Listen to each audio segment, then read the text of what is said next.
I pity you. I have my private sound. They say if you want something badly enough, write it down. Put it on paper. Give it life. And then life will test you. It'll ask, how badly do you really want this? Back in 2020, before we quit our jobs and left Dubai for the unknown, we sat together at the kitchen table and we wrote a letter to our future selves. A manifestation, a dream, kind of commitment to building a life that felt real to us. A life that was away from the noise, the traffic, that constant pressure to always want more. Back then, we had no idea how powerful that little piece of paper actually was. Because out here, not only is there no noise, there's no electricity, no water, no neighbors. This makes me feel like some Robinson Crusoe. Holy shit, we are literally carving our own paths on this land. We're the first out here on the cliff. There's no blueprint, there's no one for us to copy. Just this beautiful piece of earth and the decision to begin. The truth is, this chapter didn't start with a master plan or a carefully thought out strategy. It began with uncertainty, with one of those tests from life, which led us into a long season of questioning, slowing down, and becoming the people that we needed to be in order to actually bring our dream to life. In 2021 is when life came knocking. It had only been 1 year, and we had already lost our entire life savings in a crypto bank that collapsed. At the time, this collapse felt like the end of everything that we'd been quietly building towards. Our little home somewhere by the sea, a simple life on our own land, all in a single moment, seemed to vanish. It was a brutal time, those 3 years, but in hindsight, it actually gave us clarity. It stripped away the distractions and left us with the real questions. Where do we actually want to live? What kind of life do we truly want to build? And who do we want to do it with? These questions are what led us to Sumba, the island where wild horses run free on the beach, where people still believe in spirits and ancestors, and where we always dreamed of visiting. But Sumba isn't the kind of place you hear about in blogs and Instagram reels just yet. We heard about it from people who had been in Bali long enough to stop romanticizing it. They all spoke of this island which still held silence. So we started researching, watching, gathering information. Even though we didn't have any money and we couldn't act on it yet, we decided to make a promise to one another. If the opportunity ever came, we'd go. No more waiting, no more back and forth on what we'd do with our savings.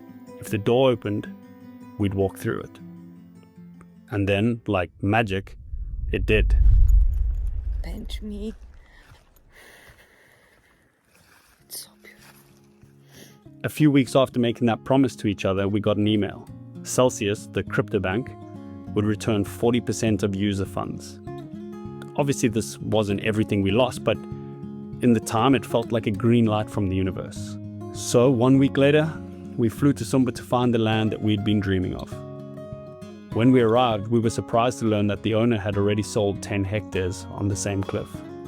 Turned out, we were not as early as we thought.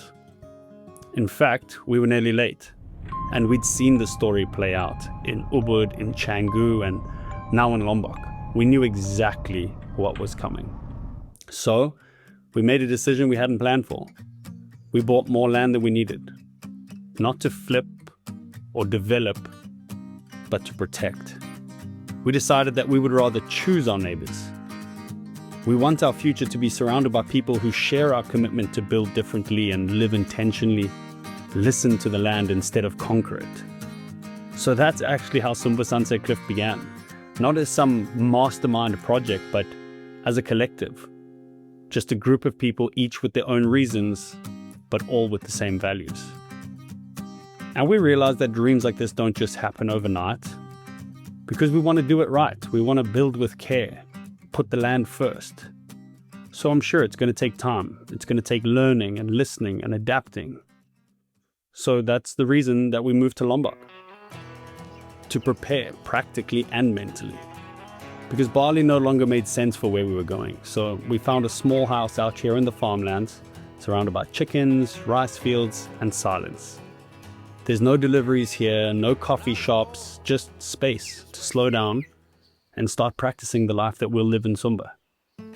Because we know it won't be easy. There's no infrastructure, no guidebook to follow, no one to ask for shortcuts.